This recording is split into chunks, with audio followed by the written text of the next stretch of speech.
Hey everyone, my name is Kristen. I'm a homeschooling mom to 4 kiddos, and today we are going to be talking about 5 tips for a successful homeschool day. Come join us.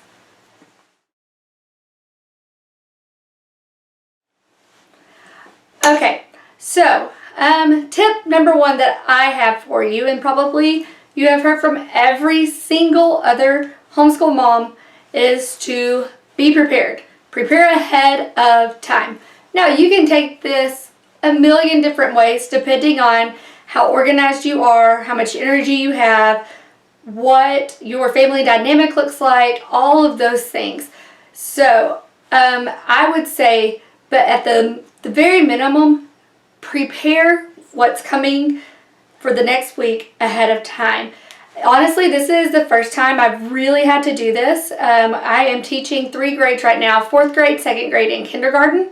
So this is a very hands-on year for me, and I don't have a whole lot of just extra time for myself, and I can no longer just wing it. Whereas I could have beforehand, and honestly, my personality, I kind of like that, which I'm sure all of you type 1s are like twitching a little bit, but I have found I have to prepare, otherwise it does not go smoothly. And it also helps if I prepare ahead of time. So for me personally, this looks like Sunday afternoon, bare minimum of making a new schedule for my 2 big kids. So this is the 4th grader schedule. This is the 2nd grader schedule. And for a while, I tried writing it down also in my own little planner. I live in Texas, so we don't have to turn anything in or show any of, like, yes, we've done school X amount of days or anything like that. So I don't really need to have it for that. But even if I did, I keep all of the old sheets just tucked right behind the new one. And at the end of the semester, I will staple or paperclip them all together, and we'll start again in January. But if I did, this would suffice. Because apparently I found out about myself, I really have, I don't know if it's like in my own personal issue, I guess, of writing things down that I already know or that already are written down somewhere else for me. So I did not like going through and putting in my planner ECC page da-da-da-da-da or writing video 1 for myself, because I don't need to look at that. My 4th grader does. So that is where I put it. I put it for him. So I go through, especially it takes the longest for my 4th grader, and honestly it doesn't take that long. And I go through and I find out what his next lesson is, and I make sure I know where that is. Where I really do have to get very detailed, I don't know if you can see that, it's his writing. So it's, you need to watch part 1 of video 8, review the elements of the story sequence chart, read and discuss your passage, write your KWO, and I have all of that written out. It's also in a chart in his writing notebook. We use IEW, so it's a video-based curriculum. I'm sure that Mr. Pudawa also says it, but it's here so he can check it off. And that's just the way that works. So this is crucial. I take the time Sunday afternoon, or if for whatever reason we are gone and I just don't do it that day, Monday morning before they get up. I have done this while they have been awake in between breakfast and starting school, and it was a disaster. I was so frustrated with them trying to get this done because I knew it should only take 5 to 10 minutes, but with all the interruptions, it was taking longer, and I was like, never again. So have a schedule, plan ahead. If I were a really awesome planner person, that would probably be also meal prep for the week. Have meals like just ready to grab and go. That would be a good thing. If that is who you are, awesome. That would totally help. So here, my 4th grader stuff, that's pretty much all in a book or in a notebook. I don't have to pull things for him. My 2nd grader and my kindergartner, I do. I need to pull out different lessons from our Saxon book, and I sort those. I go through all about reading, and I look to see what we're going to be needing that week, and we sort through that. So there is that component if you have to pull things, and then I have that handy dandy little file behind me and it goes in there. So that is helpful, key, especially when you have a bunch of different grades and ages going on. That is helpful. It also helps me to make sure that we're doing the things we need to be doing. Because whenever I was trying to just keep it all in my head and just say, okay, go get your math book. Oops, sorry, that almost fell. Okay, go get your math book, or okay, go get your reading book. I found that I was just naturally forgetting like things like flashcards or stuff like that, because it was nowhere, and I would get to the end of the day and think, oh, we didn't do that. Oh, I forgot to tell them to go to do piano. Everything's now on there. They can see it, or I can see it and tell them what to do. Game changer. So this is actually just a template that I made. If you would like this, just message me, email me, wherever, and I will certainly send it to you. It very much helped. So prepare ahead of time. Sorry, my notes are over here, so I'm looking at them. As little or as much as you want, but just do something. Do the bare minimum. Okay, number 2, establish a routine.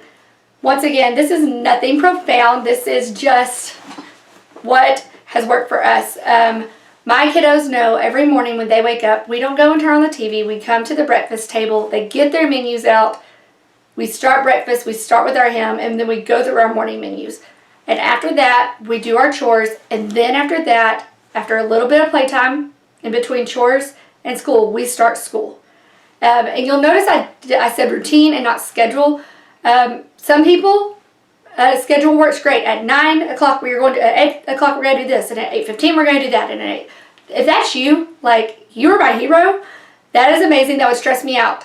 Because I'm like, what if I don't hit it? What if I don't know, whatever happened.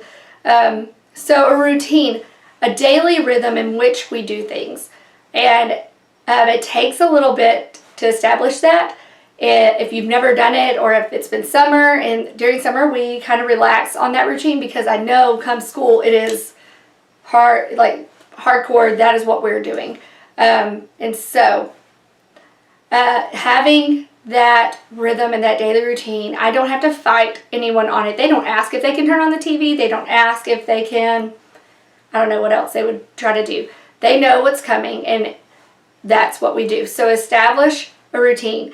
And this is easier said than it is done. I am still, even in October, trying to figure out a way, if there's any other way we can streamline more, and trying to figure out if that is an issue with me, that I'm missing a way that it could click and run a little smoother, or if it is just the reality of the year we're in and the teaching of 3 different grades, 2 of which don't have the ability yet to teach themselves, especially in kindergarten. She cannot read what a book says and do it. My 2nd grader we're still working with phonics and all those things, so he is learning how to do that, but he's not quite there yet.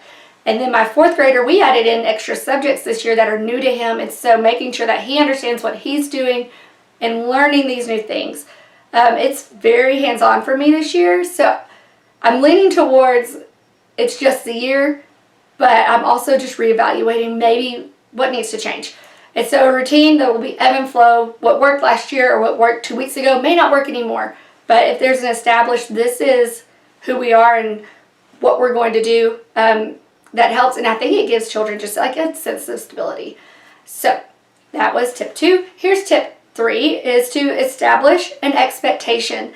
At the beginning, we talked about what I wanted for our school year. We have a verse for the year, Philippians 4:8, whatever is good, whatever is true, whatever is just, whatever is kind, all those things, that is what we want our school to be. I have an expectation on kindness in our home, and an expectation on their attitude towards it. I don't really this sounds, because when I say I don't allow them to like sigh and say, oh, I don't want to do it today. That sounds like they don't do it. And they have tried, or they get close, or they do something, but I correct that and I say, no, it is a privilege to learn. It is our joy to learn. You're not the only one having to do this. Kids are in school right now. They're also doing the same thing. We talked through that, but there's an expectation there that I expect their best. And so setting and that expectation of this is who we are and this is what God has called us to and this is what we're going to do, and talking about that a lot. It's helped us. It's helped my kids, and that they really enjoy being homeschooled now. So establish an expectation of what you will and won't allow. And then going into my fourth one, it's kind of funny because I just said establish this expectation of what you're going of what you want your school to look like and be, and how your kids want to act and their character and things like that. And then number 4 was let go of your expectations. And so I know that's funny. I just told you to establish them, and now I'm telling you to let go. But I mean the expectations of getting it all done and getting it done right. That doesn't mean, I'm not saying don't do things with excellence. And I'm not saying not to have any expectations at all, because then that's where you can get into trouble. But to don't hold so tightly to whatever it is that is nagging you in the back of your brain. For me, it's the imaginary naysayers or that in my head I'm thinking there's going to be somebody that jumps out at me and says, oh, your kids haven't learned this, homeschooling's not working, you're doing an awful job. No one has said that to me yet, and I have a ton of family in education. Now, they may be thinking it, I don't know, but in my mind, I'm always trying to prove them wrong, so they have to learn this and they have to learn that. And when I get into that when I fall back, because it's so easy for me to fall back into that rhythm, I find that that's where I need to let go. I need to let go of the expectation that my kids are going to look like public school kids, and that they are going to they're going to remember to do everything perfectly, that they're always going to use kind words. And because when I do that, when I expect, okay, these things, like I've told you 100 times, quit hitting your brother. I've told you so many times to do X, Y, Z. To let go of those expectations, I guess that life is just going to be completely peaceful and smooth, and to accept what God has given me for that day.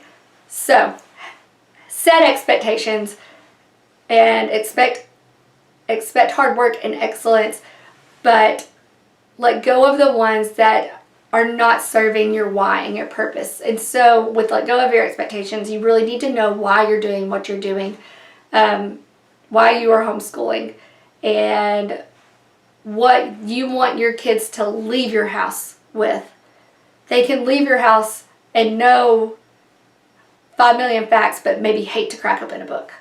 And that's not what I want. If I've taught them things so that they can check off a list, and I know I just had my checklist, but they don't love learning, then I've missed the mark. So, number 4 was that. And number 5, I'm sure you've heard all of these somewhere, but number 5, you've also heard this one, is to create space for yourself. And I've always been a big proponent of this. I've not ever been really the one that has dealt with the mom guilt whenever I go and do something for me, or I know myself and my personality, and I need that to recharge and refuel myself, and I always have. So that's never been an issue of having to make myself or feeling guilty about doing it. But now, especially this year, it's the time to find it. Creating that space. I'm a night owl, not an early bird. I never have been. I want to be. And this year I've discovered I have to make myself be. If I want to get in those things that I want to do, because from the time they get up to an hour after they go to bed, it feels like I am owned. My time is spoken for. And so creating that space for me and saying this is what I'm going to do for me has been crucial this year, because this year's been it's been a harder year. So those are my 5 tips and tricks for a successful homeschool day and a successful homeschool year. That really wasn't a homeschool day, but it kind of was. So let me know what you think. If you have any tips or tricks, if you think I should put one different than the other, or what I could add in, Thank you all so much for watching. I would love it if you would just hit the subscribe button if you liked what you've seen here, and there is that little notification bell, and it'll let you know whenever I post a new video. Thank you for those of you that have already done that. It really helps my channel, and it's just I'm humbled by it. So, all right, until next time, bye.